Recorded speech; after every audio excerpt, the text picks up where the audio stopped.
This issue, people like to say that it's a complicated issue, and I don't actually think it is. I think it's very simple. It all boils down to, do you actually think that trans women and intersex women are real women and are really female or not? And if you do, it's very simple. Just stop policing who counts as a real woman, because this has had history of racism built into it over the years. It's not an accident that the intersex. Okay, we're gonna stop this guy. I'm gonna stop this guy right now. Okay, has racism. Come on, blackies. Come on, blackies. Get to the front. I need you to get to the front. Okay, I have some degeneracy I need to sell. So we need the blackies to make it look good, and so people won't question us, right? You know, you're not real women. You're not women. Period. What's up, y'all? Welcome back to the channel. This is a channel where we talk about the inconvenient truth. And for one of my last videos, when I was talking about Jonathan Van Ness, I said that I was going to react to this. This is an old clip that went viral again on Twitter and reminded me that I was supposed to make this video last year. So let's go ahead and get into it. Athletes who get singled out are women of color from the global south, because who gets singled out for scrutiny is based on white women's conceptions of femininity. And that's being weaponized. But the 1, 2, 3 times that happens, weaponized against trans people too. So it's a fear of protecting the fragile, weak, cis white woman from the rest of us. So it's a fear of you. You have a fear because you couldn't measure up as a man. So now you need to force your way in as a quote woman. So, and then the seals in the back, they start to clap. Like, you clap. That's all you, I can't. There are many elements to what you said, which I appreciate. So let's try to break them down. Let's see if Trevor can actually break it down.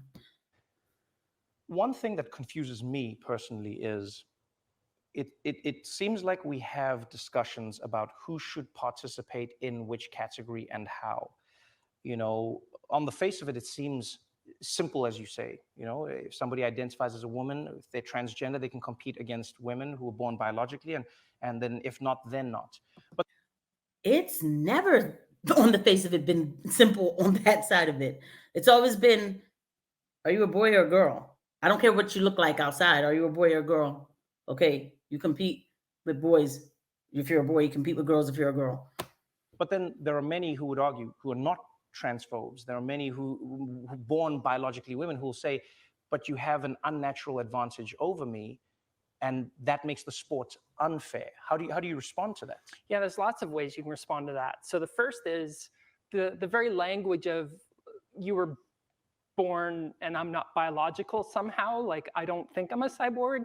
So like this idea that like, oh, you're not a biological woman. Well, I am a woman, that's a fact. I am female, so all my identity records, my racing license, my medical records all say female.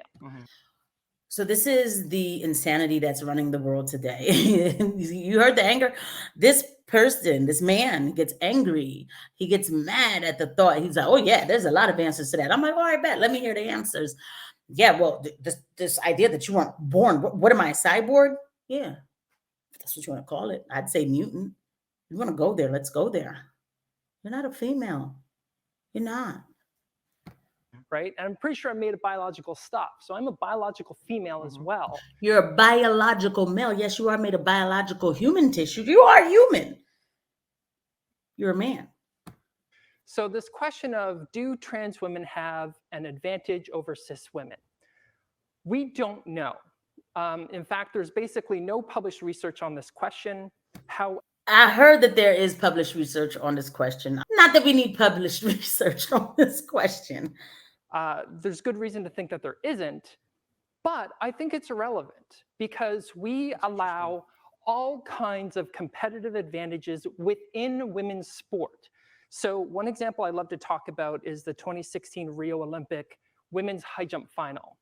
First place was over 6'3", 10th place was 5'5". So a 10.5-inch height difference between first and 10th.